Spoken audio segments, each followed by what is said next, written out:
All right. How is everyone doing? The red light is on. And I'm riding solo today, guys. How is everyone? Welcome to the Fight Banana Show. Absolutely packed show. Let me push a button right here. Ba-boom.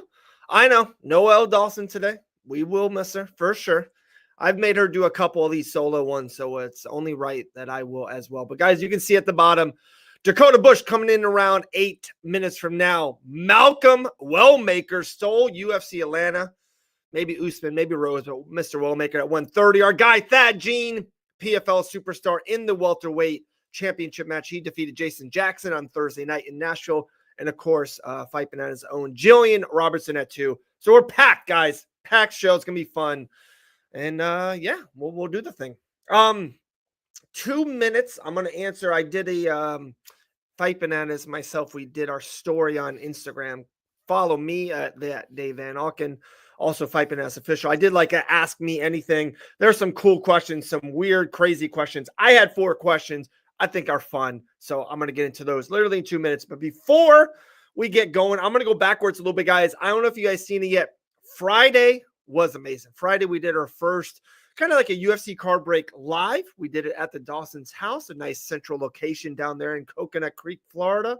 Very fun, man. It was cool. We had a really good production crew. It was just awesome. I thought it was so fun. We're going to talk to 2 people that were there on Friday about it. Just not even breaking cards. Kayla Harrison with her championship belt, Gillian Robertson, Ian Parker, Michelle Montague, Chris Duncan, Dakota Bush, myself, Elle, Grandad. It was great. It was a great time. So if you haven't seen it, go back on the YouTube channel. That was on Friday. We did a UFC card break. It was a fun time. We had some cool stuff. Literally the moment of everything, a one-on-one. We have Kayla Harrison breaking cards. And you could tell she was like iffy about it. And then she broke cards. And it was kind of fun. We were all guessing and giving hints and all that stuff. So we're having fun with it. And then she pulled her own card, which is fun. But it was one signature card. I'm literally going to send it to PSA. We might have a gem on our hands. But Kayla Harrison literally pulls her own card that was signed. So very, very cool. Very pumped about that. So, all right, that was Friday, guys. We are moving onward and forward. UFC Atlanta to get into. Shout out to Kamaru Usman winning the main event. Rose Namajunas winning the co against Miranda Maverick. But probably the star of the weekend, Malcolm Wellmaker. We'll talk to him as well on this very show. But what a knockout. Like, what a knockout. And probably what got me was Malcolm's understanding his fight IQ of how I could get the knockout. High-level stuff. And like I said, we'll talk to him at 1:30 Eastern. So shout out to Malcolm Wellmaker. What does that mean for the welterweight division? I know Usman was talking a lot about he thinks he should absolutely be next for JDM or, of course, Islam Makhachev. And I'm happy that Usman got the win, but the welterweight division is too stacked. He can't be next. He can't be next for the championship. We have had too many good runs and guys of Ian Gary and even Bilal Muhammad, Sean Brady. How is Sean Brady not next? Michael Morales. There's just too many. I'm sorry. He's too many. I don't mind him as a backup. And I don't know if Usman thinks that's he's like too big for that. I don't mind that. But it's got to be Brady. And I would even love to. If Shavkat Rakhmonov, he was even had that poster where Bilal got injured, didn't happen. There's just too many guys for Usman to come off a 3-fight losing streak. Get a good win against Buckley. Good win. But now he's up there. Usman is in that talks to about Shavkat and Ian and, Bilal and Brady and Morales. So he needs another win. That's my thing. Shout out to Rose Namajunas. Feels like a little reboot of her career. Everyone, I think, moving up in weight didn't go well for her. And I know she's got 2 losses against probably 1 and 2 other than the champ. But she's got 3 wins now. She's kind of defeated. If you're a female 7 through 14, you're not defeating Rose Namajunas. So shout out to Rose. So that was that. So like I said, we'll get more into UFC Atlanta. Multiple guests coming on. I really want to do these, answer the questions. If you guys have questions, I love answering them. So let's do that. Oh, we'll do this. Ooh, Jake goes, who the F has Ian Gary beaten? Ian Gary's got to win against Ruffy, right? No one wanted that fight. I mean, Carlos Pratis. They're all the same, right? The fighting nerds. A nice win against Pratis. The Shavkat fight is the same to me as the Chimaev Usman loss. So it's like they're similar. So why not do Ian Gary versus Usman? Like they're very similar, and Ian Gary's got 4 or 5 wins even before that.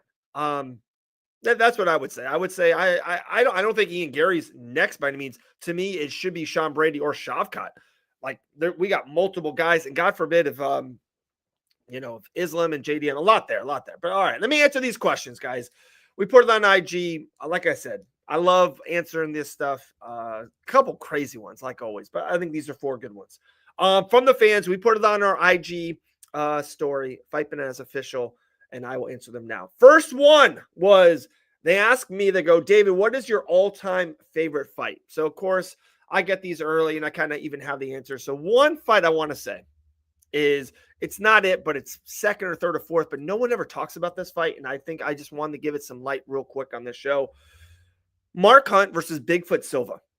Look that fight up, YouTube if you need to. December of 2013, one of the greatest heavyweight fights of all time. It's one of the most fun fights ever, Hunt versus Silva. It's not number one. My favorite fight of all time.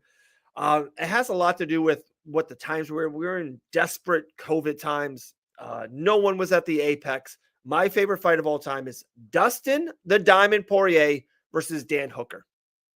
That's my favorite fight ever. Yes, I'm a Poirier guy. That helps for sure. If you've never seen that fight, go watch that fight. It's not my favorite moment. There's moments you can think of, like the Masvidal Askren knee moment. There's definitely, people winning championship. How about I think Joanna and Wei Lee's moment of the fight itself? And of course, my favorite people, G and Grant and stuff. But my favorite, just strictly fight. And if no one likes MMA, I'll be like, oh, you guys want to watch this? Here's the one I'm going to put on for you. Dan Hooker, Dustin Poirier. You know me, I love the Ian Gary versus Bilal, Shavkat versus Usman, Brady versus Jack Della Maddalena. I love that, Sean, but Jack Della Maddalena is fighting Islam. I don't mind the first 2 and have Sean Brady as the backup, and then Sean Brady can fight the winner. And I don't know if Sean wants to sit that long, but I don't mind that at all. But it is going to happen. JDM's fighting Islam Makhachev in October 20th to be exact. All right, that's the first question. Number 2, they go, how did you get into commentary? And this is a fun one. I definitely, when I saw this was asked, I was definitely going to answer this. It's funny. I kind of still, in a weird way, don't know how I did it. I don't have a lineage. I was never, of course, a mixed martial artist. I was never a fighter. I never went to school. I never went to the University of Syracuse to be journalism and a commentator. I've just always loved it. I think I can communicate a little bit. I think I can talk a little bit. And one thing led to another, but I will give it was a Dean Toole kind of day. He goes, hey, I think you can do this. Let's try it one time. And I did, and it never looked back. That was probably 4 years ago, 3-4 years ago. So I do have to give Dean Toole the tip of the cap to that. So it was a Dean Toole said, hey, you should do it. You should try it once. And I was like, I'm not too sure. And yeah, loved it. Probably my favorite thing I do in this whole space. This is a great question. This is a good one. They go, what's your all-time favorite interview? It's like a child. I love so many of them for so many different reasons. I wrote down 4, and I know it's not the right thing, but I have 3 in a thing. Probably not even the winner. These are 4 through 2. I did a good interview with Roy Jones Jr. early in this game. Very, very cool. I remember working and just not being in the studio yet. I literally did it in my car. And it was literally when Roy Jones and the Mike Tyson fight happened, and I got that interview. Dustin Poirier, we did Dustin Poirier around a year ago. Before that, his fight against Islam. Love that one. I've done probably 3 different ones with John Anik. And anytime you can do that, I think it's great. And I like our banter, our back and forth. Love that. But probably my all-time favorite one, and maybe not a lot of people know this, it's an early one, probably 5 years ago. Did an interview with Jacob Kilburn. Go check this out. He fought for Island Fights under kind of Dean Toole and everything he was doing. And he wasn't in the UFC yet. They got him in the UFC, and how they broke the news to him was through an interview with me. So I knew and Dean knew, but Jacob didn't. We did a whole thing like, hey, what are you doing next weekend? All that. We broke the news to him live on an interview with Jacob Kilburn. So wow, that was probably one of my fun, coolest moments. Last question. They go, who is going to win the UFC main event at 317? Charles Oliveira or Ilia Topuria? Of course, Ilia Topuria is the betting favorite. I think he might be the best fighter alive. I'm that high on Ilia. Ilia is the guy right now. I'm leaning Ilia for sure.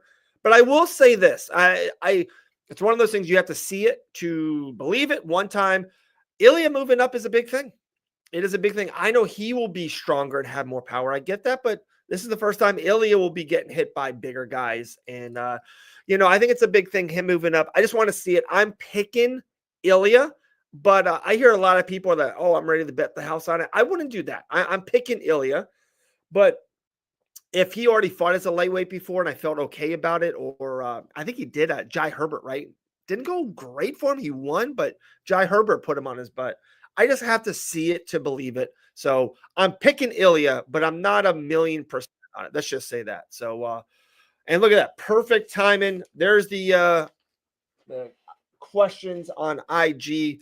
Perfect timing. First guest is in there. We saw him this Friday. Had a nice little lunch, a little sushi meal with him. Always love talking to him. The great Dakota Bush. What's up, Dakota? What's going on? What's up, man? How are you, bro? Good. Just got done sparring about, 20 minutes ago with old Moicano, his last sparring session before his fight. So it's always fun. For sure. What you said to me off air about Moicano, can you say it on air or would you not want to? Okay. No, I would love that.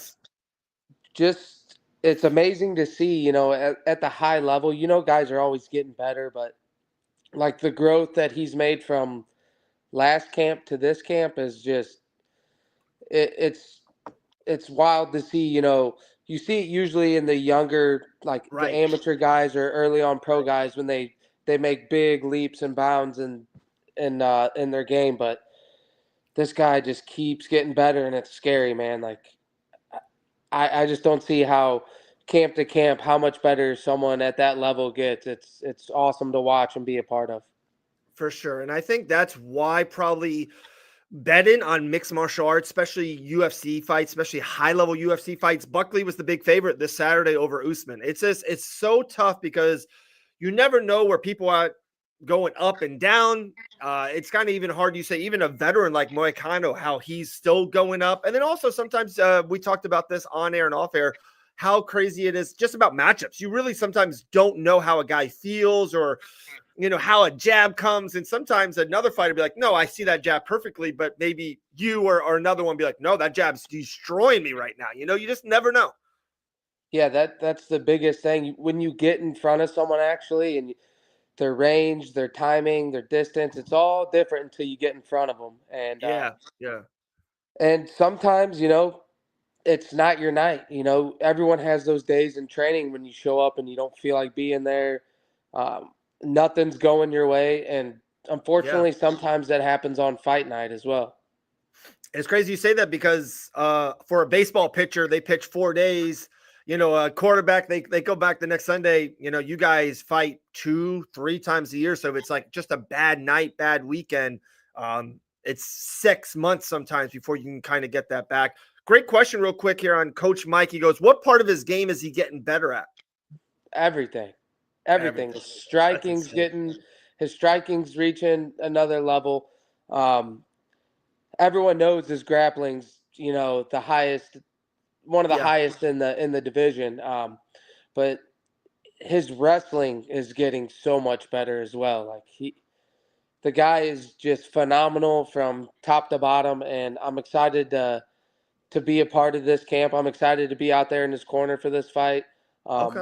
It's going to be cool to watch two legends go at it, and I get the best seat in the house. Yeah. That's International Fight Week, too. That's a fun weekend. There is something better about it. I was out there, I believe, 2 years ago. And, I've been to a UFC event, UFC pay-per-view, but being out there for International Fight Week, it is different. It's fun. It's just more going on. Seems like everyone is there, too. Like, it's the the eyes of mixed martial arts are on that weekend. So for them to be in a good spot of it. Real quick, guys, Dakota Bush 14-4, 6-fight winning streak. Hopefully fighting sooner and later inside a cage near you. But one thing I know what we've been going, and I got 5-7 things for you. I want to rewind a little bit to Friday. Dude, I had the best Dakota. That was, I don't know how you felt about it, or I know you kind of were later in the show and a lot of stuff. I thought that was super fun at the Dawson's house, card breaking. Kayla Harrison opened her own card. I thought Friday was a good time. That was fun. Yeah, it was a blast. Just like you were saying, and I was thinking it before you even said it, just sitting there and thinking like how good life is, how blessed we are to all be sitting around with some of the best in the game, the best female fighter in the world right now, and just getting to sit around, have fun, doing what we all love. It's hard not to enjoy it and just look at it and just, say life is good. Yeah. My house is around 3 hours and 10 minutes, kind of door to door from Grant's to my place. And I'm just like driving back, good meal in our bellies, and just driving back. And I'm like, man, like, not a lot of people can have that. You know what I mean? Even Right. like other people in the industry, I just feel like something that we do, and me and Elle has put a lot of time in about like just really making it, like, I know it sounds corny to say, but more of a family thing. It's just more of a chill thing. It's just not like a certain type of like interview or whatever. We want to take that buzz off and just talk shop. And it was pretty cool, man. Yeah, that's what makes it fun. Yeah. It's not the same generic questions, and a lot of guys that like Moicano, Dustin, all these guys that are probably doing interview after interview and podcast, and you don't really get to cut loose and have fun and Yeah. doing something like that, like a card break. Everyone's Yeah. just shooting the shit and Yeah. having fun. It makes it really enjoyable, and like you said, it's like a family atmosphere, and Yeah.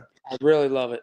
It was cool, man. It was a good time. So Friday, I kind of plugged that a little bit. If you guys have not seen it, go back on this same channel. Friday, UFC card break, and it's cool. I guess there's gonna be some videos made out of it. I cannot wait to see what comes from it for sure. Right. But that was Friday, guys. All right, training.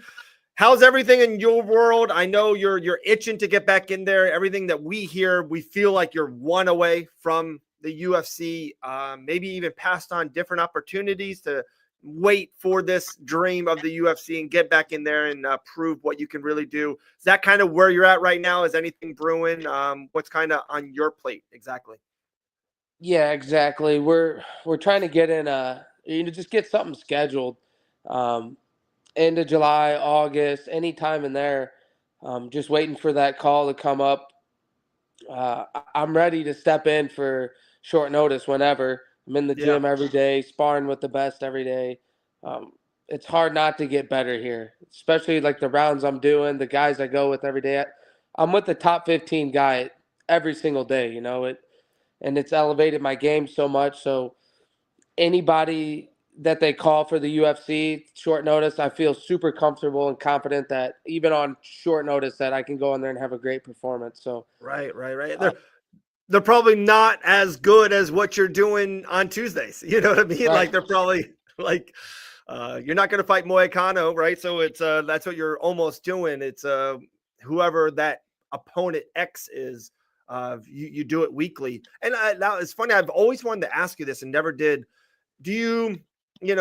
Everything in life always happens to another, and that's how I live. Even I've made some bad choices, and it's like, no, I wish I didn't, but it led me to this, and I'm happy in life now. Is there a part of you that's like, God dang it, if I was at this gym at 22 years old, like, holy crap.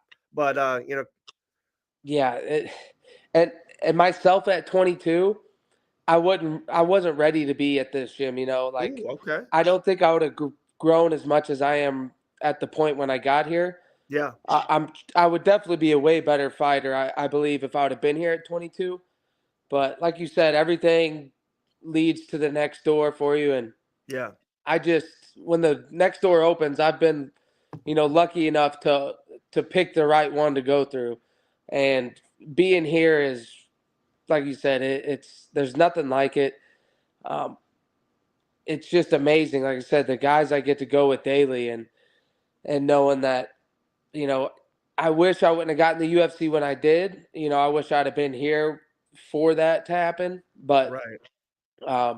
I think now that the position I'm in, when I do get re-signed, I think I can go on a good run, and I can be another one of the guys at the gym that's in the top 15 as well. Yeah, yeah. It's to me it's gonna be very Brandon Morano kind of ish. Like was in the UFC, just not the right time, not in life. Kind of had to go back out, came back in. Now he's one of the most beloved fighters in the sport, probably one of the greatest flyweights ever. And that's all it takes. Like it's wild how quick. Even remember Masvidal. We were talking about like just kind of doing his thing, was around, and then all of a sudden, just that 1 year, it was the Darren Till, Askren, Nate Diaz, and became the biggest name in the Right. sport. It's wild. Malcolm Wellmaker. Not a lot of people knew that name a year ago. Now he's just a superstar. Yeah, having great performances, putting people's lights out, Yeah. and I love it because he's similar in the fact of like both worked blue collar jobs, Yeah. like Yeah. hard workers doing the dirty work no one wants to do, training full time on top of that. And I get where he's coming from, and it's really cool to see because no one knows, there's fighters out there that do it. That you're waking up at 4:30 in the morning to drive to work, Yeah. work a whole 8-hour day of manual labor, and then have to go to the gym, get your training in, and do it all again the next day. So um, I love to see that he's gotten 2 bonuses this year and Yeah. Yeah. 2 big wins. That's cool to see. Yeah, he'll be coming on literally in 7 minutes from now. So shout out to Malcolm Wellmaker. Couple last things for you, Dakota.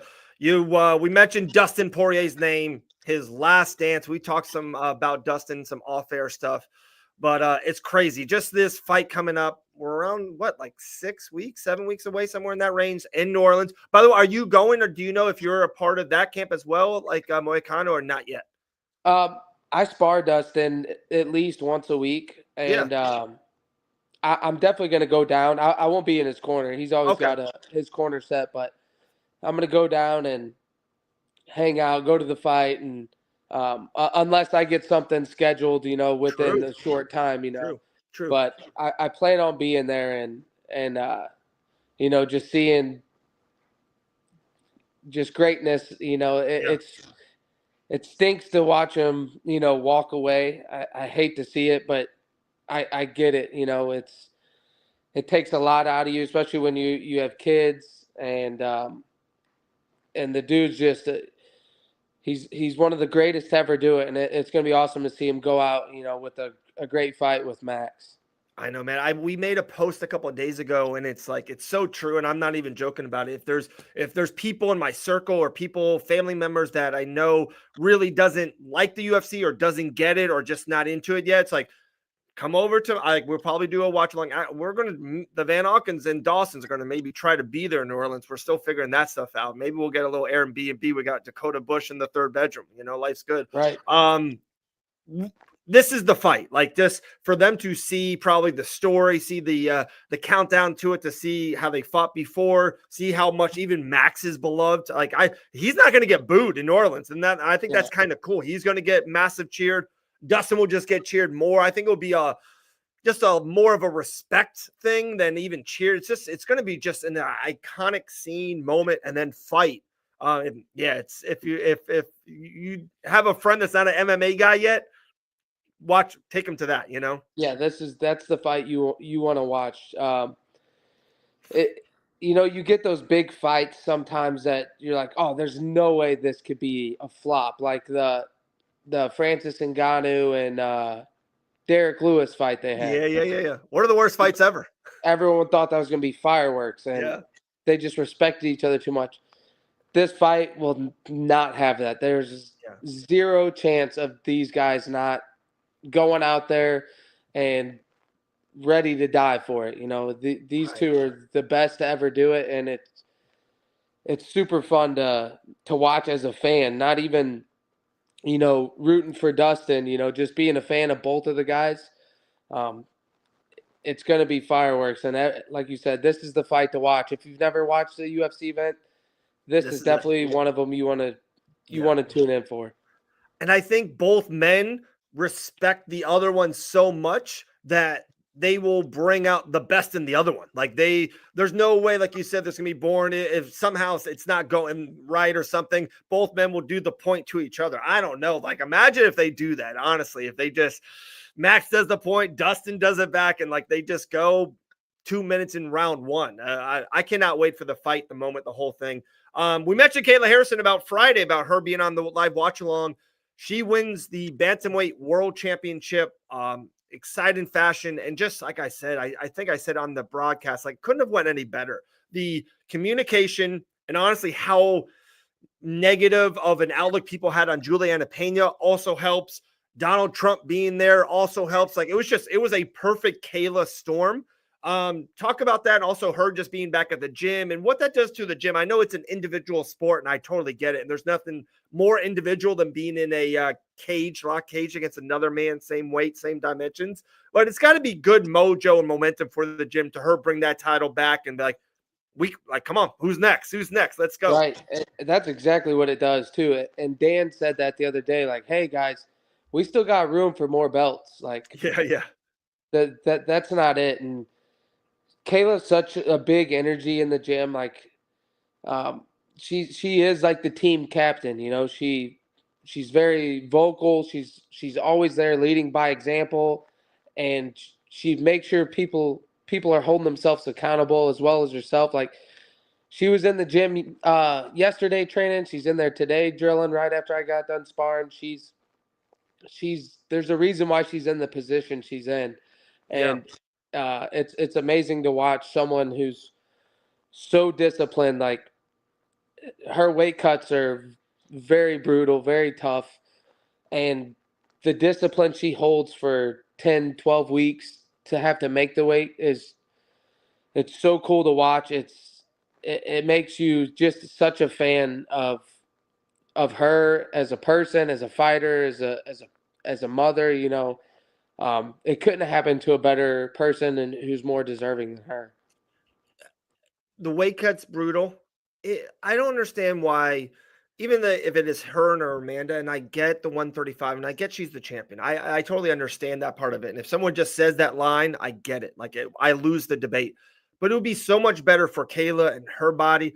I would assume the older Amanda Nunes would be great for. It's like, guys, if we fight at 152, who gives a crap? Like, who cares? Like, let's both be at the absolute, I would assume, peak of what we are. They would still maybe cut a little bit to kind of cut a little bit and go through that process that everyone else does for a fight. But if they fought at 145, like, who cares? I think I would rather see them fight at their peak physically. Yeah, and Kayla's mentioned that as well. Like, whatever weight Amanda wants, she wants Amanda at her best. She's like, I don't care if it's 35, 45, wherever Amanda's going to be her best at, that's where I want to fight her. I want to beat her at her best. Love it. Yeah, let's try to sneak this in. I don't see Malcolm in next. I had a fun little game for you. After Friday, I want to keep this going, the momentum going. So let me push a button. We're guessing stuff.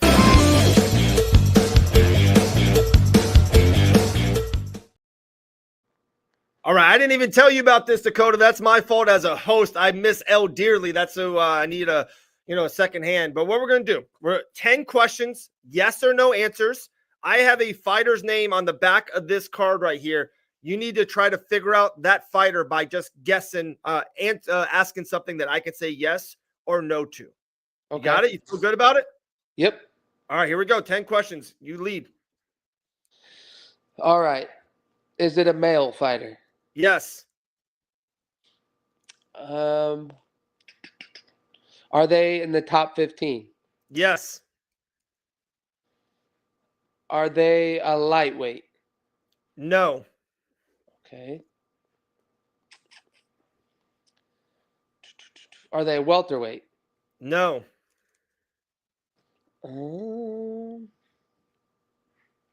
Have they fought for a title?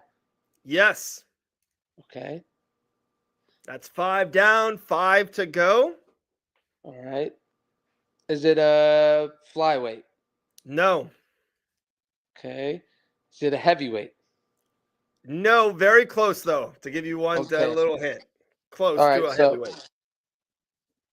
I'm gonna say, are they Brazilian? No, two left.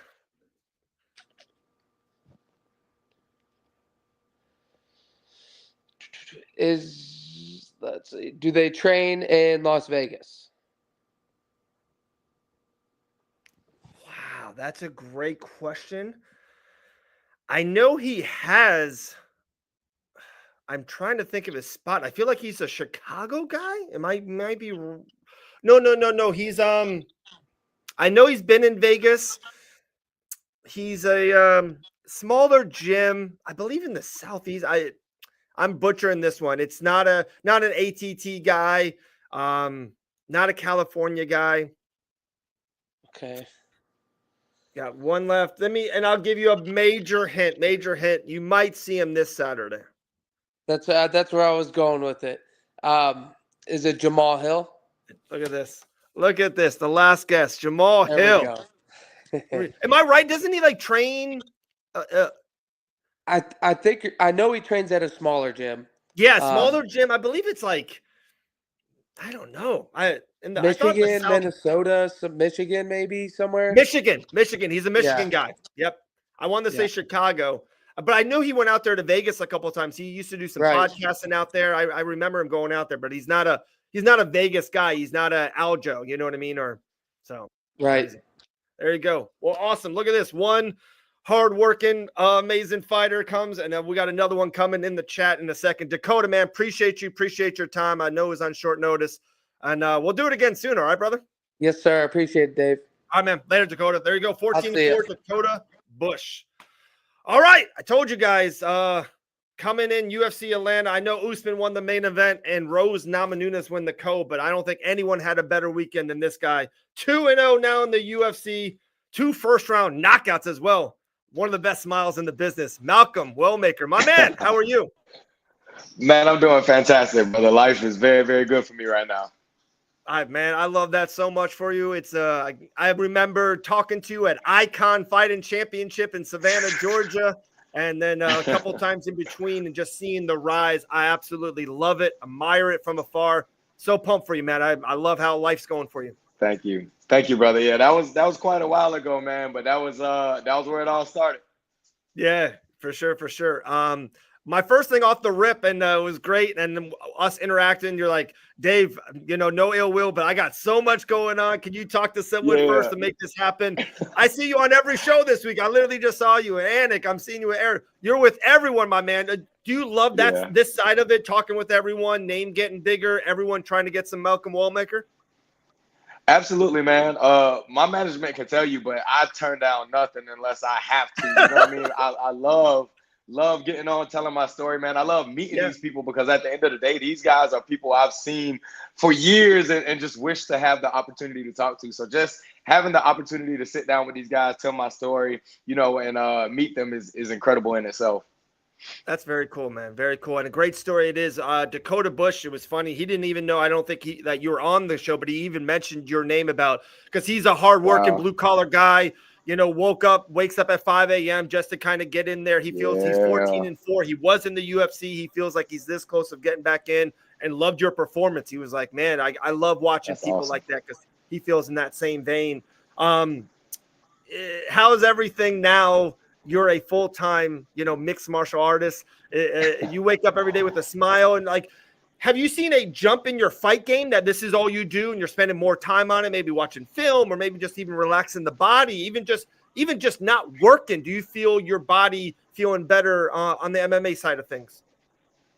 Yeah, man. The biggest difference for me now is just the amount of stress, physical stress and mental stress. Yeah. It was so tough, working those jobs and finding what I had left to get into the gym at the end of those nights. But now, man, even if I don't have a full night's rest, I mean, after I get the session I'm getting in, I have time to get more rest between the next one, get rejuvenated, unwind mentally and physically, and just, it's a certain amount of peace and just, contentment with that being my mission and nothing taking me off course.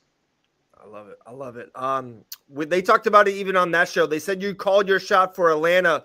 Have you got back with your team or management, or have you? What's the next shot? Where are we going to next, Malcolm? It's your world. We are living in it. The UFC will, this is Malcolm's world now. Where are we fighting next?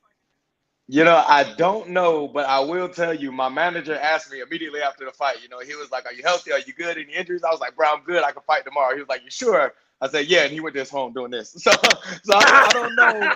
I don't know what it is he's working on, but I'm fairly confident you guys will be seeing me soon. I'm healthy, no major injuries at all. I just got done, doing some bad work and a little workout. I'm getting back on the mats this week, full-time schedule next week. I mean, brother, I can't wait to get back in there again. So hopefully soon. A birdie told me, I'm just letting you know, Malcolm, a birdie told me they need one more fight on UFC New Orleans on the Dustin Poirier pay-per-view, UFC 318, around 6 weeks from now. A birdie told me that, They got my phone number, bro. I like it. I like it. And, yes, and as a fan, I would assume a fan of mixed martial arts and especially what Dustin has done, how great is that fight? We just talked about it a little bit, there's a lot of great fights this whole summer, card after card this weekend. Even I love it as well. But that Poirier Holloway last dance, I can't wait. I'm counting down the days. I was asked in my last post-fight interview about the different fighters that had me starstruck, and Dustin Poirier was one of the names I called. If I got to meet him and have a conversation with him, I still would feel like a kid looking up at the clouds. Yeah. So if I could get an opportunity like that, it'd be crazy. But even just being able to see that they even worked the card around his retirement fight, I mean, he's that great. He's done that much for the sport. And, I mean, his boxing is beautiful. And that's one of the things that I draw towards in the sport. So, man, shout out to him, Max Holloway, one of the best boxers to ever do it as well in MMA. Great farewell fight.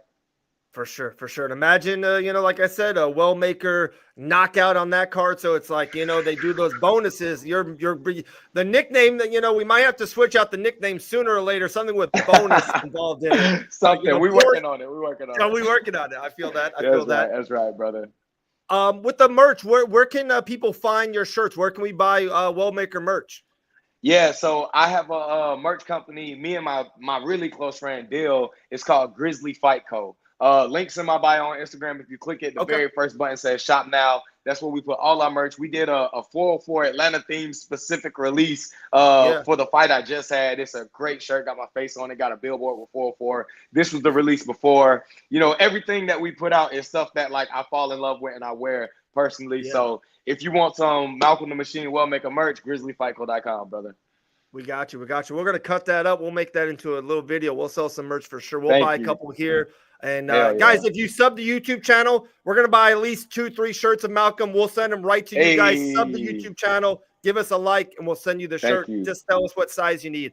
Wellmaker versus Adrian Yanez. Make that happen. That's a good comment right there. I like that. I met him this weekend, bro. I met him.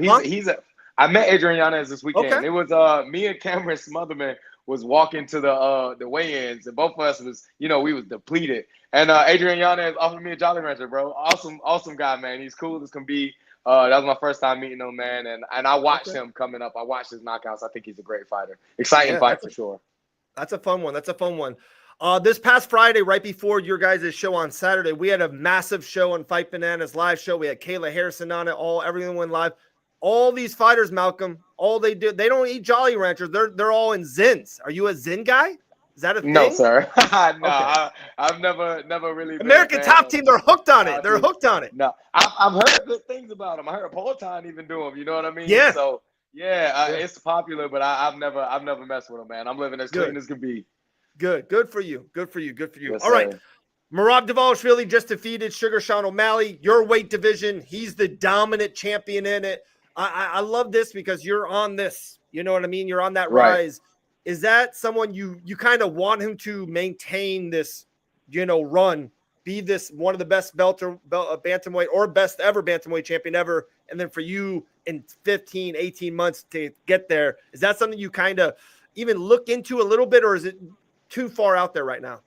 No, absolutely, man. I think there's this irony in the fact that, I'm getting compared to Sean O'Malley. There's this irony in the fact that both of us are the Machine. there's this irony in the fact that both of us came from construction, and he's the most dominant guy. And when I think about stylistically the most challenging fight for me, like he's that boogeyman, and that's what gets me like excited and wanting to get in the gym and get better. And if I could have that story, you know, that astronomical rise, and I get a shot at the title, and he's the guy in front of me. I mean, just imagine how incredible of a fight that could be, man. I think about stuff like that all the time, man. The fight, Malcolm, will be solid. I think the T-shirt merch about the machine versus the machine, that's the fire. It would be incredible. It would be incredible. That would hit for sure. That would hit. Yes, sir. A fun question for you. We just mentioned Merab. I would assume this man's on it, but I love getting your takes on it because being a bantamweight, to me, it's one of the best divisions in all of the UFC, especially right now. You know, people like Mount Rushmore's. What's your all-time top 4? What's your bantamweight Mount Rushmore? What's Malcolm Wellmaker's Mount Rushmore? Man, Dominic Cruz got to go up there, man. Yeah. You know, around the time I first got into fighting, you know, when it was like 2017, you know, it was around the time when Dominic had done a lot of what he done right before Cody Garbrandt came in and did what he did. And I remember learning who Dominic Cruz was, seeing his style. It was just so beautiful, something that, you know, I hadn't really seen before. So he's definitely got to go up there. Merab definitely has to go up there. I mean, look at what he's done. Boogeyman today, and when it's all said and done, it'll be fun to look back at what he's accomplished. Man, I don't know if I can say Jose Aldo because really he's a 45er. I mean, he's fighting at 35 every now and then. I would like to toss his name in there, but I don't think it really belongs. We got guys like Aljo. TJ Dillashaw. TJ Dillashaw, brother. TJ Dillashaw was one of the most, man, like his style, you know, the way him and the guys at Bang look at striking, so systematic, very, very, very iconic. And then if I had to throw one more, you know, it is what it is. People they ain't gonna like this, but I'm putting Cody Garbrandt up there, brother. What he did to Dominic Cruz and the way he influenced me, his speed, his style, his boxing, bro. He was one of the people that I personally very much so admired when I got into the game. So I throw all those guys up there. Last week? I did, bro. He was the first person I ran up on, like, hey, man, can I get a picture? Can I get a picture? I did it to Justin Gaethje, too. But when I saw Cody, I did it. I even saw Cody's son, and I called Cody's son by his name because I've been following him for so long that I knew who his son was. So, yeah, it was a good moment, man. Cody's a really nice guy, man. It was awesome. It's crazy, man. I love – and like I said, even I remember vividly seeing you in Savannah, just like vividly. And it's been, like you said, 4 or 5 years ago. It's as much as big this fight game is, it is very small. Everyone's connected. Everyone stays with it. But like I'm telling you, what you did with Cody, he'll remember that. And all of his people, you know, he'll say how good of a guy, good of a dude you are. It's wild awesome, that's how, you know, it goes. It's a spider web of yeah. Very much. I got one last one for you. It's about this weekend, and then we got more coming through. We got Thad Jean. I don't know if Thad Jean, welterweight for PFL, Malcolm. Absolute studies, 10-0, just like you. Stud fighter. Shout out to him. Yeah. Jamal Hill, Roundtree in the main event. I love this fight. I love it. It's during the day. Who do you got in this main event? Wow, man. That is that's such a crazy fight. You know, Khalil Roundtree is tough as they come, very, very technical. But Jamal Hill has that X factor, brother. That power that he has, man, I believe can put anybody out. And I think, you know, Jamal Hill has made major improvements recently, you know what I mean? So I'd like to see how he matches up against Khalil Roundtree. And if I had to pick one, I'm gonna go Jamal Hill, bro. I'm gonna go Jamal Hill. I like Jamal Hill. Yeah. I like that. I think he can find a way to be successful, man, for sure. It won't be easy at all, but I think he can. I definitely do, and I think they're very similar. I think we're gonna see a ton of striking in this fight. Yep. I think Roundtree's better at the kicks. You know what I mean? He's gonna be chopping down those weights. Yeah, absolutely. But if Hill can, I feel like get inside and use that dirty boxing and kind of get to the body. I think it could be Jamal Hill's fight. Guys, an absolute stud. I appreciate 10, 15 minutes of his time. He always does it after his wins. First round knockout. Can you go 15 minutes, Malcolm? Can we see it sooner or later? Or can we go on a 3-minute routine? If it's up to me, y'all not getting more than one round. I'm sorry, bro. I'm getting in and getting going, bro. I love it. That's good, man. Appreciate you. I love the ascension from afar. And Malcolm, appreciate you. Appreciate your time. We'll talk soon, all right? Thank you so much, man. Thanks for having me, brother. All right, brother. Malcolm Wellmaker, guys, undefeated stud. Yeah, guys, we'll get some of those t-shirts. The link is in his bio. We'll pick up a couple of them. Sub the YouTube channel. Put what size you are in the comments. And if you want a Malcolm Wellmaker tee, we'll make that happen. All right. So we got Thad Jean coming in a couple minutes. Another, look at this. I got papers on papers just flying around, all these questions. But thumbs up on tap. The thumbs up tattoos on Joshua. SG always brings it. SG always brings it. Oh, I didn't even see this. I wish I would have asked Malcolm that. This question is, would Malcolm fight Cody? You never know. I hate to say this. I don't think they'll. It probably doesn't make sense. You know what I mean? I just don't think Cody's gonna fight a guy on the ascension, on the rise of Malcolm. So I don't think it's gonna match up. Renan Barão. I remember. Okay. You know, that was before USADA got into it, but shout out to Renan Barão. Remember, great run. One of my favorite wins, by the way, is when TJ Dillashaw upsetted Renan Barão. Great win. But all right, I see him in the chat already. We're just giving him the shine with Malcolm Wellmaker. Now the undefeated 10-0 welterweight, just coming from Nashville, Tennessee. Thad Jean, what's up, my man? Hey, what's up, David? How you doing, brother? Good, brother. How are you, man? Good. Sorry, I just got home. How are you doing, man? We're beyond blessed over here. I don't know about you, Thad. We loved watching you on Thursday, and then we had a big UFC on Saturday. But I loved it. You made the whole weekend. I was smiling from ear to ear for 3 straight days. So appreciate that, brother. Man, you've been super supportive since the start of my PFL career. So I appreciate that, brother. Man, it was a great weekend. Honestly, so blessed. Hit up on it. We've been talking about it. It was like the face versus the face. Jason Jackson getting a lot of love. You guys are, outside on the street of Nashville doing a lot of work and, everything of PFL and all the socials. It was just you and Jason. Yeah. How does it feel to kind of get that almost off the bucket list of headlining a show and kind of main eventing and just, checking that off? First, I want to say all glory to God when it comes to things like that, because that was definitely. I mean, if you want to become, I say all the time, I'm going to be the best fighter in the world. And something like that's just definitely comes with the whole thing, the whole publicity thing. And being able to do it first with Jason Jackson, of all people, you know what I mean? I know I said it in the beginning, and I was giving him a bunch of banter in the beginning, the fight. But it's just promoting everything and just wanting to make this fight as big as it should be. And getting to do it with Jason Jackson, honestly, I was just like, yeah, bro, this is the fight where I have to turn up. We're on the streets. We're in front of people in Nashville, Tennessee. People are watching us. We're stopping traffic to do these face-offs and things like that. So I'm like, bro, we got to turn this up. And it's so cool because we never spoke about it. We never talked about like, hey, this is what we're going to do. Hey, let's turn it. It just came naturally, and we both knew like, okay, he's going to talk, I'm going to talk, I'm going to give it back, and we're going to make sure this is great. And there's no bad blood. So, we went out there and we gave it our all. We gave it our best. And at the end, we hugged it out, and we just made sure that people knew that this was a great fight. With that being said, usually, I've seen a couple, I've been lucky enough to be in that Thad Jean run in the PFL and the Challenger and stuff.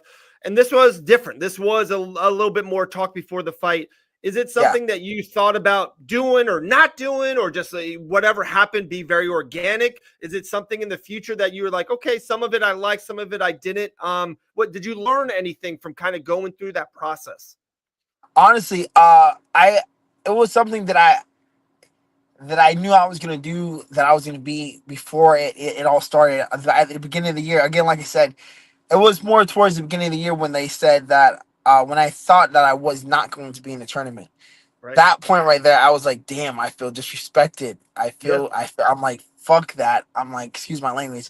I'm like, I'm done with that. I'm done with being nice. I'm going to just start being, stop being the, okay, people, be nice. Don't want to step on anyone's toes. You don't want to make anyone angry.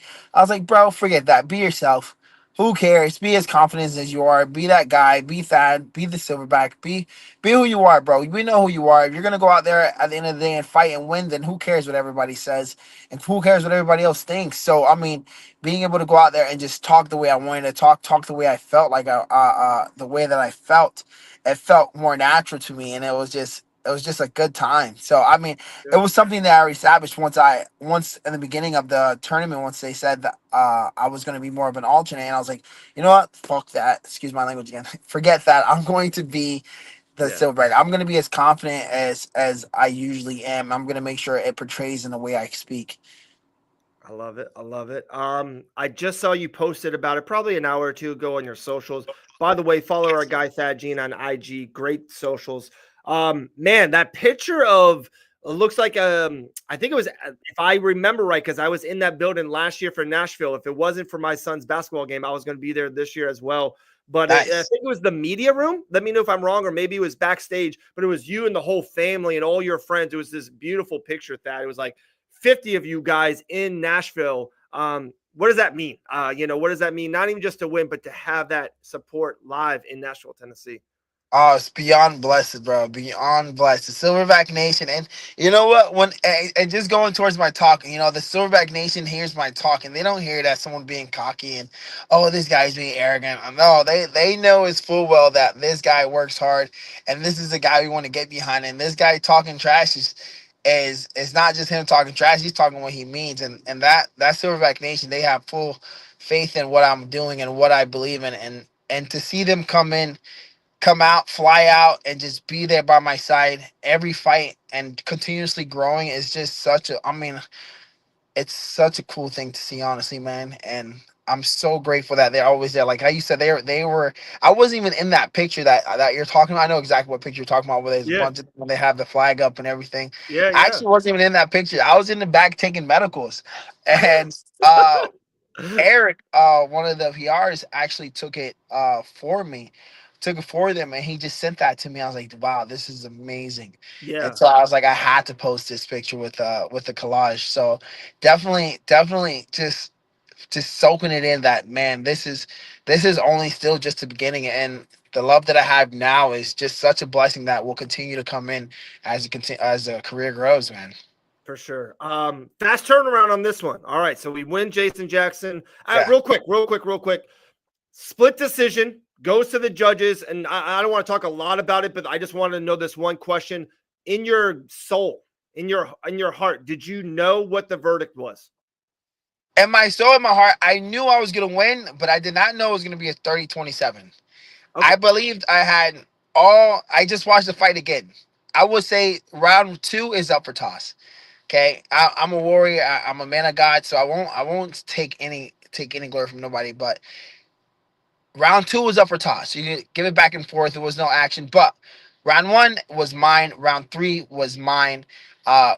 All hits were dodged, moved. My head movement was still good. I was still blocking everything, even though I would say people would look at the takedown at the end of the round, but again, that takedown was more of a scramble, and still in it, I was still throwing the punches towards the end of it all. And honestly, I was, again, like I said, it could have been 30-27, but I don't believe it was 30-27. I believe it's 29-28.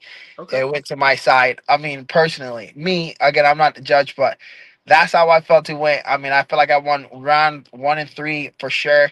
Round 2, give it up for toss, so whoever won that round. But it was definitely going to me. And the reason why I people say at the end, like, oh, he didn't really realize he won. I mean, when you get your name called, you're always going to be super excited. But it was more of the fact that, damn, I really wanted to knock this guy out in the first round. I really wanted to make it more of a definitive, like, people are always going to talk. If it was not a complete domination, if it was not complete, like, oh, knockout that you won, then people are always going to be talking about, like, oh, you didn't win that. Oh, you didn't win that. Same as the fight with Chris Brown. I was like, whatever, bro.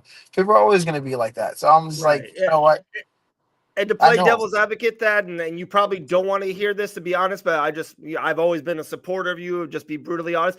Probably going 15 minutes against a great veteran, one of the best, welterweights, been outside the UFC for 8 years. It's probably the best thing for you. Like, you going 15 minutes with Jason and getting all that film and knowing what you can do, and you won the 3rd round. You went in the 3rd round against Jason Jackson is a big deal. I think it's even better if you would have got a 1st round knockout, to be brutally honest. Oh, bro, I appreciate that, man.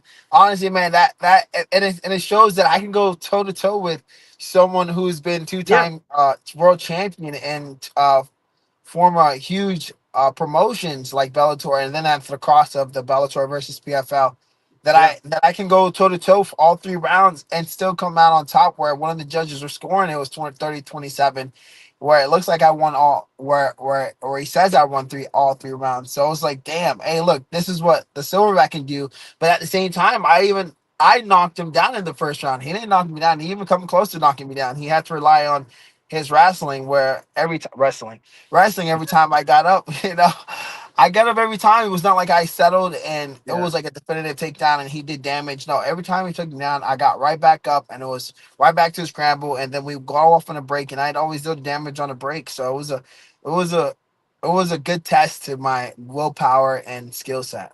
Oh, for sure, for sure. All right, so getting back to the point I was at, fast turnaround. I think it's like 6 weeks, maybe even like 5.5. I believe August 1st, Atlantic City, New Jersey. Which that again, if I got to make a call to the PFL, I think literally the next week they're fighting in South Florida, kind of Thad Jean's home. But you're going to Atlantic City, New Jersey. It is what it is. Have you guys talked about it as a team or someone in your camp about like, hey, we can't get that far off of weight, or was it just, hey, celebrate, do you for a couple, and then we're back? Because it's probably, I think it's the fastest turnaround in your career. I would say I don't know how much of a difference it was from the first round to the second round, because they were both fast turnarounds. Sure, but it'll be the same thing. I can't get too far off of weight. This weight cut was much easier than the first weight cut, and definitely not getting off of weight. Like I'm staying low. I'm staying within the 190 to 193 range. Currently 193, and that's because I'm off this week. Now this week I'm just recovering. It's all recovery this week, and of course it's not like all recovery. Like I'm not doing anything. I'm going back to training tomorrow, but I'm just training light. I'm doing specific drills tomorrow, but I mean I've been off. I've been recovering. I've been just soaking it in, but mentally getting back to it because again it's a lot. The weight cut, and then doing such a 3-round fight with such a tough guy. It's a lot. It's a lot on the body, mentally, physically, and spiritually. But I'm ready to go back. I'm ready to turn it back up because again, Logan Storley isn't a pushover himself. He is really good. He's definitely going to rely on his grappling because that's the only thing he's going to be able to rely on when it comes to this fight. But at the same time, I think I proved that just being able to grapple just like Jason Jackson is not going to be your best suit. So a lot of ground, a lot of distance, a lot of movement. We're going into a lot of movement this camp, a lot of making sure we stay off the back foot, staying off the cage and everything like that. So it's going to be like you said, a quick turnaround, but it's going to be more of the same type of camp where towards I know that the fighter is not going to want to stand up with me and they're going to want to grapple. But I would love to, to that point, I would love to fly in Sarek Shields, Shields to help me get ready for this fight. That'll be a great one. I love it. Thad, I got 2 more for you. Another fighter's in the green room. I grappled with her before. It didn't go well for me. My neck still hurts from a couple years ago. So I'm going to get her in here. Maybe she will have a question for you as well. But Gillian, the Savage Robertson. What's up, G? How are you? What is up? I'm doing good. Congrats on your recent win, Thad. Thank you. I appreciate it. I love how vibrant your hair color is. It's amazing. Oh, thank you so much. By the way, Thad, real talk, Friday we had a live show down there in Coconut Creek. G was there. We had our guy Ian Parker was there. You were one of the main topics. We had Kayla Harrison in the building. Thad, we were giving you a lot of love, my man. It was very cool to come off of how do I watch that? Huh? How do I watch that? I'll send you the link. Hey, it's on this YouTube channel. Okay, yeah, it's cool. I would love to watch that. Thank you, by the way. I appreciate that. Of course, man. Of course. Also going back, and G, if you have a question for Thad, please take it if you want to. But the one question, we even had Kenley St. Louis on our show around 2 weeks ago. How cool is it to have a great teammate, a great friend on the same fight card? It seemed like you guys were kind of connected by the hip all week at Nashville. Is it, is it motivating? Is it cool to kind of do it with with a bro? How cool is it to do it with a teammate? Honestly, it's great. Me and Kenley he's my main training partner when it comes to just the training camp itself. Always, we're always hip and hip when it comes to the training room, when it comes to grappling, when anything. outside of fight, we're always like just next to each other, trying to grow each other, trying to become better. I mean, like honestly, I knew that Burkmouth was not going to be able to keep up with Kinley's pressure. When I seen, I was like, nah, he's not going to be able to keep up with Kinley's pressure. Yeah. So when Kinley won that fight, oh my gosh, I was ecstatic. I was going crazy. I mean, I'm so happy that he won that fight, and just to be able to go through the whole process of, weight cut, and you know what is better, that he's the same weight as me, So it was like, Loki was like, okay, you have to suffer through this the same thing as same way as I do. So it's like, let's go, let's suffer together, let's do this together, let's have a great time together, and just preparing for it. With my teammate that I'm always with, like my brother. Honestly, Kenley's like my brother within the whole fight community, with everything. Like honestly, I know he's one of the best, and he's on that win streak just like I am. Like Right. we're both on that win streak, and we're both just pushing each other constantly, and at such a high pace and level that people don't realize that we're honestly, it's not about like, oh, you don't need 20,000 big names in your gyms. You just need one really, really big and ready to get down and dirty dog to make sure that you're getting better. And that's what it was like with having Kinley by my side, or just being by his side, man. We're just growing constantly together. And to be able to go into the fight together, same weight class, and then both come out on the top as with 2 W's for the school against another school that the same school that we beat. It's like, so it was cool. I mean, low key, it was just high key. It was just very, very, very, very great. It was a great time. Awesome. Just a great time. Do you have anything for Thad? No, I was just curious, with you guys both being in the same weight class, do you ever think, like, I don't know, like the Rob Aljo thing, would you guys, like, if it comes down to a belt, like, have you ever thought that through, I guess? I mean, we definitely have. I mean, we said we won't fight for little, it depends on how much money it is. We'll definitely, because, he has a kid. I don't have a kid, but I want to buy property. So, I mean, he has a kid. He has a kid, and I want to buy properties, and I'm getting in the process of buying my neighbor's spot right here. But I mean, it's just whatever. If the money's right, forget the belt. We'll definitely fight each other. It doesn't matter. I mean, we're still brothers at the end of the day. We fight each other all the time, in in sparring and everything like that. So to get paid a lot of money to be able to do it at the same time is definitely something we've definitely talked about. But again, it has to be good money. It can't just be nothing. It can't just be, regular showcase bout or something type money. No, it has to be good money, and then that's when we're, it'll be a show. It'll be a show that everybody wants to see. So definitely, and it's something that we've spoken about, and we know that it might happen. I mean, eventually, I will definitely be going up to 185, but that's when the weight cut gets hard for me, and that's not for another 5 years. Honestly, the weight cut for me is super easy. It's super chill. I'm just a bigger guy in general, so it's good for me. That's a good one. That's a good one.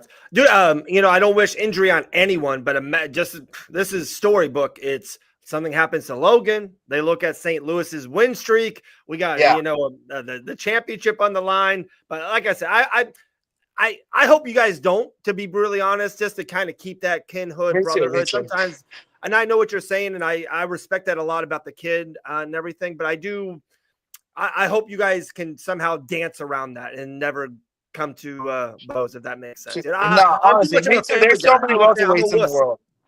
Huh? There's to your point, there's so many welterweights in the world. There's no reason to have to fight.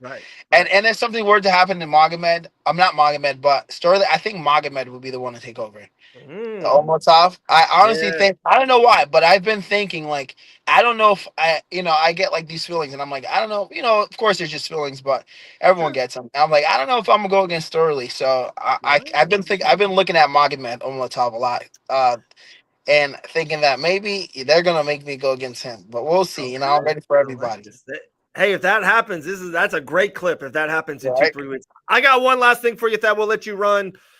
How is Nashville, Tennessee? I love it. It's one of my favorite cities. I've been going there for once a year for the last couple. Like I said, I didn't go this year, but I know it's hard because you're in the fight game to it. But did you stay a couple of days after? How did Nashville treat Thad Jean? No, Nashville was fantastic. Honestly, I thought Nashville was a great time. Every bar had music and just everybody ready to dance. So we stayed 2 days after the event. We left Saturday morning.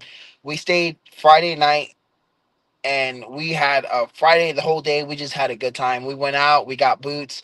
I got these. I'm actually super, super scared of snakes. And one of the biggest snakes that we have down here are pythons. And I was like, oh, I need some python skin boots so I can start stepping on them.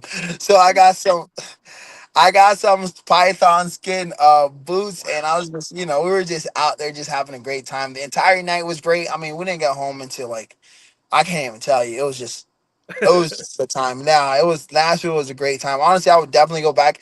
It's nothing like Vegas, but it's trying to make its way up there, I believe. Yeah, it's way different. There's no like shows. It's more that strip, bar to bar to bar, music. Vegas is another animal. It's not. It's a movie. I think Vegas is a movie. That's actually one of my dream places to fight. I still have not yet fought in Vegas, and that's one of my dreams. All right. So Well, I mean, Nashville was great. I got to call PFL. I'll make a call literally after we get off this. I cannot believe you're fighting in Atlantic City, New Jersey, and not in Hollywood, Florida. I was gonna say no. Let's do Hollywood. I need to be Hollywood for the finals. It's crazy, but, crazy. That man, I feel like it's a miss right there, but whatever.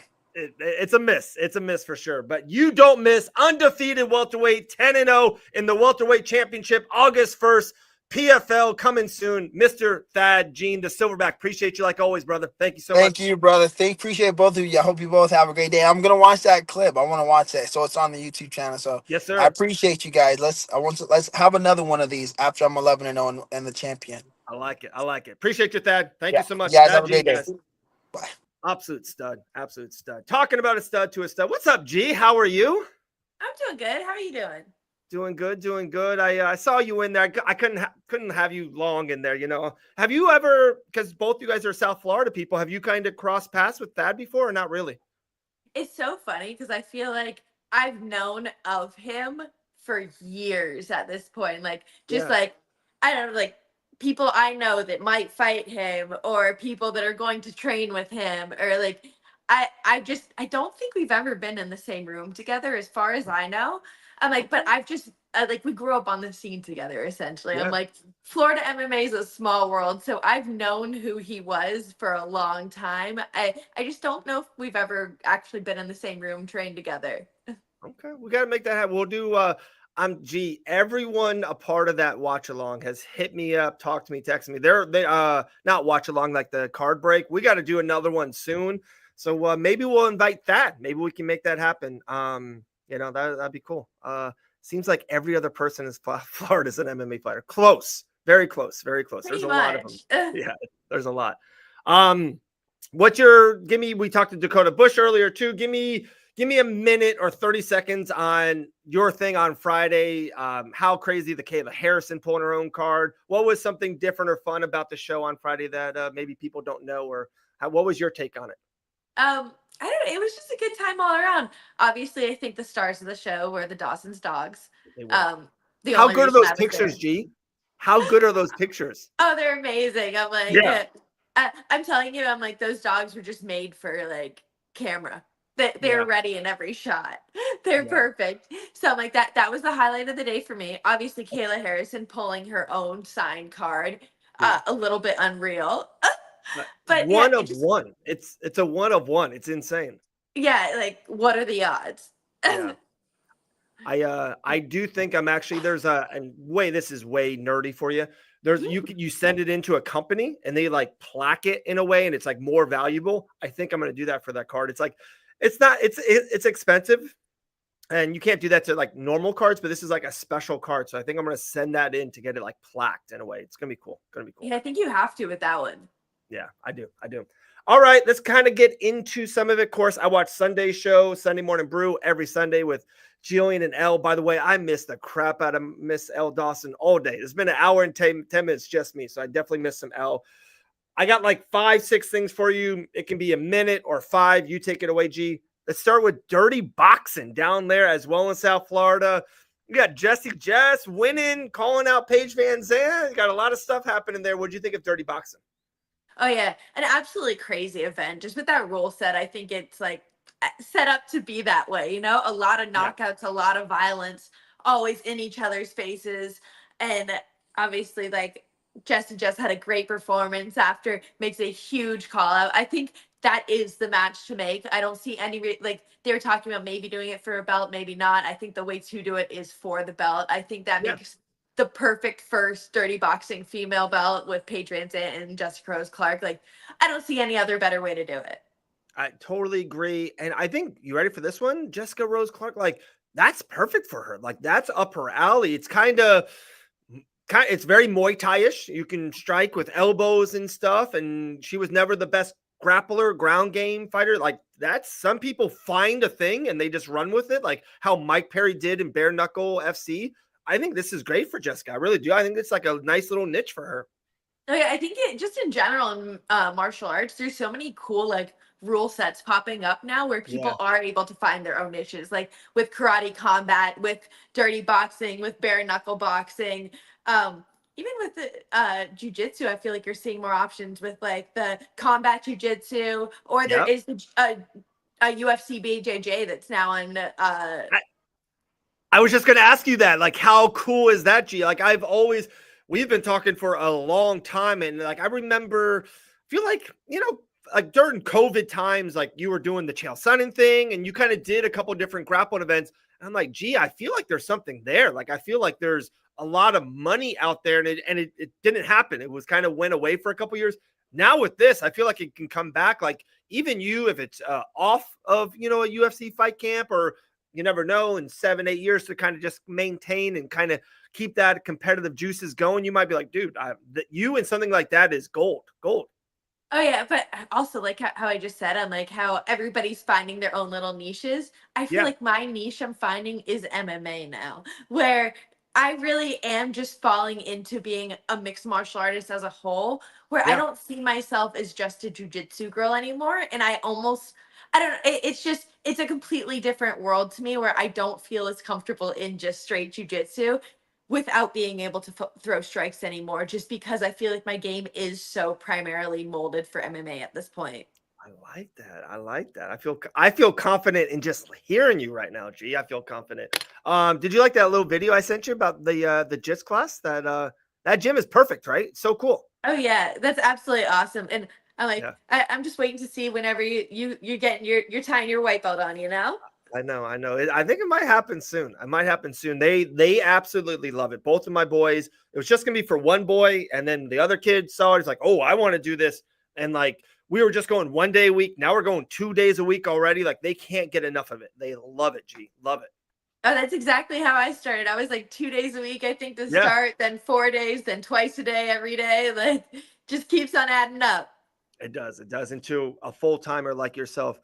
Question they go, G, will we ever see you competing in a Greg Jones Invitational in the future? So, like I just said there, with like jiu-jitsu not being my realm as much, I really do feel like that. I don't know how active I will be in jiu-jitsu right now, I guess, like while I'm still active in MMA. That's just my main focus.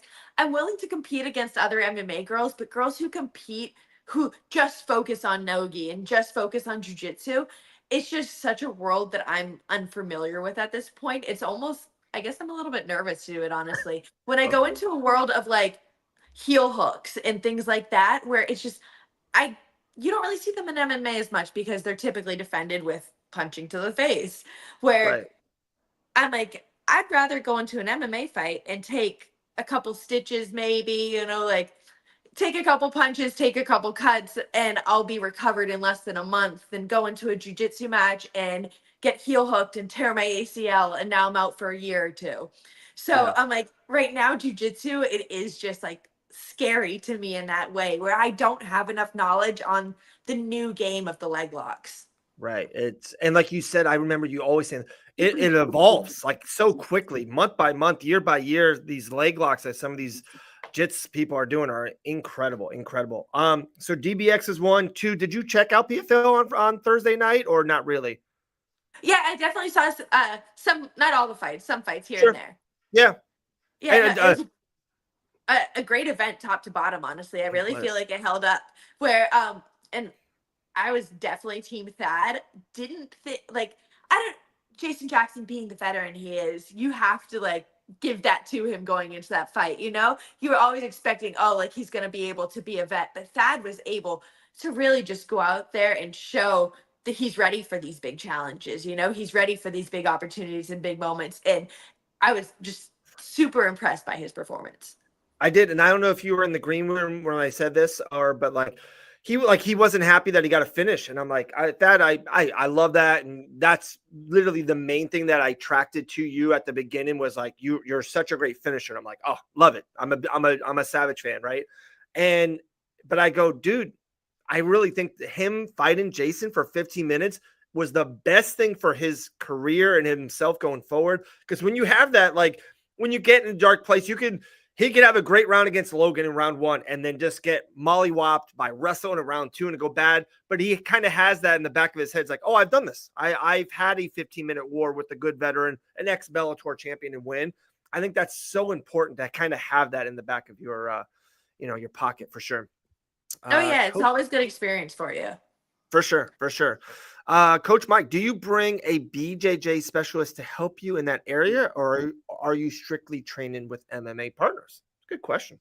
I'm more specifically training with MMA partners because that's what I'm preparing for. I'm preparing for the MMA look. And I don't know, it is such a different look whenever you can add punches, even when it comes to like, say, in jiu-jitsu, you can utilize a closed guard a lot more, where in MMA, if you're going to sit in a closed guard, you're going to get punched in the face. So, or like even from the top position, I don't really even know how to pass anymore and open a guard in a jiu-jitsu manner because I haven't even drilled that in years. So I'm like, it's just not important to my game right now to be focused on, I guess, jiu-jitsu as a sport. I feel like so many people, they look at MMA as a culmination of jiu-jitsu, wrestling, striking, whatever, like all the martial arts, when it's really its own sport by itself. It's not a mixture of the sports. It's its own sport. So it's like, I'm getting good at the sport of MMA. And that being said, I'm not as good at straight wrestling or straight boxing or straight jiu-jitsu anymore, but I'm getting really good at MMA. I've never heard that, and it's such gold. Like how you said it too. Like I never even thought of that way. But like, yeah, it's not. You're not going into boxing and then to a grappler, then into jiu-jitsu. It's literally all in one. It's mixed and it's blended. And you're not just a boxer for a quick second. You're standing up and you're doing plethora of different things, and then you go for a wrestle and takedown, and then the jits comes in. Yeah, look at this, 2 in a row. Great answer. Thank you. Just makes sense. Dude, gee, the vitamins are probably hitting very well right now. We're on top of it, G, on top. UFC Atlanta, like I said, I know you and Elle talked about it for an hour. Guys, Sunday Morning Brew, every Sunday, 10 a.m. Gillian Robertson, Elle Dawson, the best show on Fight Bananas. Better than this. 1 minute or two, Wellmaker got a crazy knockout. He was just on the show 30 minutes ago. Rose looked awesome. Gave you a shout out. I don't know if you heard it. And when you watched it Sunday morning, I was like, I hope G saw the Rose fight beforehand. Yeah, shouted you out in the cage. How'd it feel good? I actually didn't hear that at all. So I'm like, I should go back and listen to that. Yeah. After the cage, she's like, this win isn't just me. It's all about my teammates, my coaches, people that flew out there. Gillian Robertson. She said another name too. Klein, Fatimo Klein, Thadia Klein. What's her name? Carly Judice. Oh yes, Carly Judice. Yes, that's who it was. That's who it was. Yeah, Carly was out there the week before me and the week after me, so I knew that she was going out there. But yeah, I didn't hear the in-cage shout out. Definitely watched her performance, and I talked about it a lot on Sunday. About it was just very cool to see, like, oh, we drilled that. Oh, we drilled that. Oh, she did that on me. Like, it's all things that she was working in camp. I feel like Elle brought up, she was like, maybe, do you think she made the adjustment of making the wrestling? I was like, no, our whole training camp, I'm like, we were drilling that high crotch. She hits that out. It's like an outside trip double kind of. And she hit it on me multiple times while we were sparring. She hit it on Miranda, I believe, in the second round. I'm like, there's a lot of things that I was just able to see that, like I said, either she used on me or we were able to drill in her garage, that it was just cool to be able to watch it in action, Yeah, I love that. God, I love that so much. I love all that inside information thing, that kind of what people see on a big Saturday night. They were the co-main event of UFC Atlanta. It was a major fight. And also the thing that I took from it, and we're on this Rose thing, like she had a really, just be honest, she had a bad strawweight championship fight and one of the worst fights ever. Didn't go her way. And she kind of went away for a little bit. And sometimes when that happens, it's like, where is she at? Then she went up and then fought, right away as a flyweight against the big, massive Fierro, who just went 5 rounds with Valentina, which was 2-2 to a lot of people. And Valentina is one of the greats of all time in the flyweight division. And it's like everyone I felt like gave up on Rose. She looked so good on Saturday night. I thought her jab looked so quick. Her transitions looked so quick. I think she's got 3 wins now. She had a close loss against Blanchfield, but we all of us, me, you, I think Elle, all think very highly of Erin Blanchfield. Like Rose is still there. Like Rose is still a factor. She's such a big name, and I know people won't want to hear this. I would love Rose versus Valentina. Like that fight's not out there. Like people don't talk about that fight. If we saw that poster, I think all of us would be like, that's big. That's a big one. Oh yeah, that's a huge fight. But I don't know if just where she's at in the division and where the division's at, if they would necessarily match that up just yet. I agree. She needs to win because it's Erin and Fierro, and I think there's one more girl out of my head. It's Silva? not even Mace. Yes. Yep. Yeah.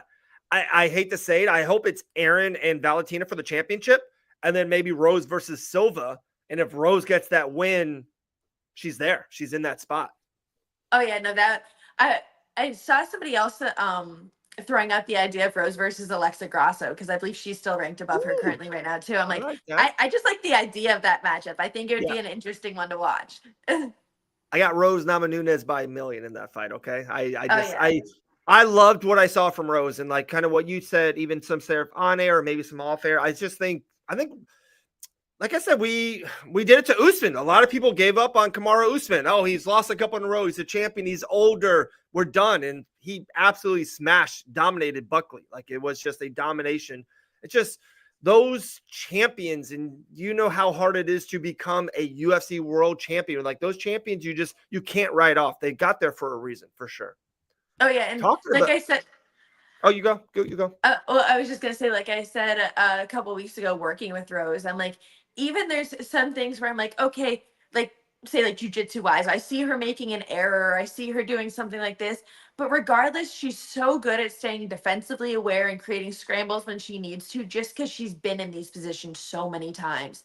She's just so familiar with these positions. So even where she lacks technically, she's never really giving you a huge hole, giving you like a really big area to capitalize on it, just because she is a champion. You can just feel it in her. Right, exactly. When our first grappling session, you had me by the neck. I didn't feel that before. I felt uncomfortable. I tapped too quick. Now I'm watching all these JITS classes. I feel like, oh, what I got to do? I got to talk a little bit. I got to work on the grips. I'm starting to figure it out a little bit, G. All right, I'm starting to figure it out. Yeah, start dealing with the kids first. Yeah. Trust. I'm going to dominate those 11-year-olds. All right, dominate. Some good questions, real quick for them. Could G possibly be in a title fight if Zhang moves up? Hey, you never know. I like that. We like that here. I guess it may be a possibility at this point. I don't know. I think that there would be other girls more deserving of me that are probably up there. Sure. That being said, I'm like, I know definitely Verena, but I don't know who would be versus her.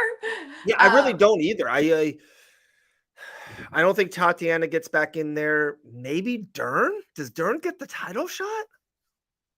I don't know. Because I'm like, Verena's the only one I really would say I think is deserving of that spot currently. Yeah, she's next.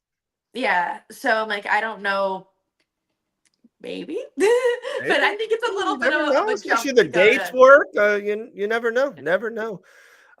Rose is fantastic all-around fighter, but I don't think she beats the top 5. Hey, I respect that opinion, Jake. I respect it. Can maybe disagree a little bit. Vintage performance by Usman. It was great. He really needed it too. One of the best welterweights of all time. G, if the UFC offered you a short notice fight on 2 weeks notice, would you be able to do it, or is it too risky? This is short notice title fight on 2 weeks. Oh, that's that's a lot. Even just for me at 115, no, period. I can't make 115 on 2 weeks ever. Doesn't matter. Yeah. Like if it's a title fight, non-title fight, I'm not making 115 on 2 weeks notice. So no to that. I guess I don't know if I was thinking of it at 125. Still very risky, but like that'd be like the only possibility that I would like maybe think about it, because I could definitely make weight for that. But I'm like, if it's at 115, I'm dying before I hit the scale. Yeah, for sure. That's probably wouldn't go well. Verna versus G. Yeah, I love that fight. It's so funny. We've been talking for a long time, and it's like the champ back in the day was like my thing was you versus Valentina. We always thought that was probably the thing. And then the straw weight, and then I remember it was just like you and Dern. It was like you and Dern. That's going to happen. I think that's going to happen. Or honestly, you might get past it if in a weird way. You might be forward and see if Dern can catch up to you, which is kind of funny to think about, right? But now this is the thing, at least for me. I really do. Weili has one more, and even if she beats Verna, I think she's going up. Like I think, and she might not even fight Verna. Like that fight might not even happen. So like this is my new one. It was you versus Valentina, you versus Dern. My new one is you versus Verna. Like that's the fight now. I think it's going to happen. No, honestly, I even in my head, I think that if Verna and Weili fight, I think Verna beats her. So even I'm like, say Verna gets to that opportunity before I do, which obviously I'm like, if Weili doesn't move up, then that will be the case. That it'll be Verna and Weili. So then I'm expecting it to be me versus Verna for the title anyway, if that is the case. I love it. One last thing, G, this has been one of our better ones before. Maybe a little bit less El Dawson, maybe some old school Mike called. I should have put that in the background. I missed that a little bit. Last little fun thing for you. I just think it's kind of interesting. So this weekend, it's UFC Baku. I'm not even going to try to pronounce the country, but it's out there in the Middle East. Azerbaijan, I think. Azerbaijan, I want to say. You're right. You're right in my books. You're right. I like it. Did you look at the card and realize there's 2 female bantamweight fights on this card? I did not. I only knew the main event of this card, honestly. I did not look at I didn't look at it in depth, but 2 female bantamweight fights means Ain't that interesting? Literally the 2 weeks after Kayla Harrison wins the championship, there was like an influx of bantamweight fighters. Oh, but I'm just like, is that a good thing? Probably not. It's crazy. Yeah, I'm like crazy. that division also doesn't have the best talent, so typically their fights aren't showstoppers. I agree, and they're back to back on the card. It could be a long 50 minutes for all of us fans, but this is so if you only know the main event is awesome. The co-main event, G, you will absolutely love. Rafael Fiziev versus Ignacio. Oh, like I cannot wait for that fight. That fight is the fight of the night for me. Oh yeah, oh gosh. Ignacio, I feel like is just such a like precision, where Fiziev is kind of like reckless, like powerhouse, just coming forward. So I'm siding Ignacio on this one, but I love that matchup. I think Ignacio fought on Island Fights 2 or 3 shows after you fought on Island Fights. How crazy is that? Whenever he made his debut on Island Fights was when me and Hannah Goldie fought on Island Fights. Oh, so the same card. Yeah, the exact same card. That's crazy. I didn't know that. I thought it was like 2 months after you. No, I remember it was that, and then like Mike Perry was on the card too. That whole card was stacked. How crazy is that? You look back on something like that. We even do it to these days. Like we look back on even like a couple that we commentated on together, and then like some of the cards I call now. There's this flyweight kid, G, little white guy, little white boy. He's like 18 or 19. He's insane. He's literally Mighty Mouse, but he's kind of like tall and lanky. He's like Corey Sandhagen. He fights like Sandhagen. He's so smooth. So submission, striking, kicks, does it all. And me and Dean are like, this could be the best kid ever coming out of Island Fights. This kid's so good. Oh, it is crazy. It's to see them grow up like that. And then like we were saying earlier, the Florida MMA world is so small. So I'm like, it's like, you see these people constantly, or you see them constantly on this scene, and then you see them in the UFC, and you're like, holy shit, I remember when we fought on combat night or island fights together or whatever. It's really cool. It's awesome. It's awesome. One of the next times you go to a Rise of Warrior or a combat night card, let me know if you can, like a week before, what day it is. I would love to go. I would love to kind of shoot the crap with you guys and go to a card. I think that'd be fun for sure. Oh, yeah, that'd be awesome. We'll get some content for sure. There we go. I think we absolutely killed it. Your little take on blending MMA into one is a good one. We'll try to make that into a clip. Guys, Gillian the Savage Robertson, you can follow her on IG, Savage_UFC. Gee, anything else? I think we nailed it. No, I think that's good. Awesome. Well, I appreciate you like always. Thank you. And we'll see you Sunday morning with Elle. I'll see you then. There you go. Gillian the Savage Robertson, the best. All right, guys, there we go. The end of the show. We did it. Awesome show, right? Solo. I think Akon did that song. Solo. Anyways, Dakota Bush, Malcolm Wellmaker, Thad Jean, and Gillian the Savage Robertson. We thank them all immensely. I'm going to sad Thad that link. If you guys haven't done it, Friday, massive UFC card break. So much fun. Chris Duncan, G was there. Ian Parker, ESPN analyst. Kayla Harrison. Of course, myself, Elle, and Grant. Sean, this means the world to me. Thank you. Solid show with Noah. I know. I thought I couldn't have done it. I was going to call in sick myself and skip it, but when we had Wellmaker come on and Thad was coming on, I had to do it. So great show. Appreciate you guys for coming in, comment, and doing all what you guys do. We'll see everyone. We're going to go Wednesday night, 9 p.m. We're going to do a Ben and Bananas. That's Wednesday night on this very stream. Ben and Bananas, and then Sunday with L and G. We'll see everyone later. Appreciate it.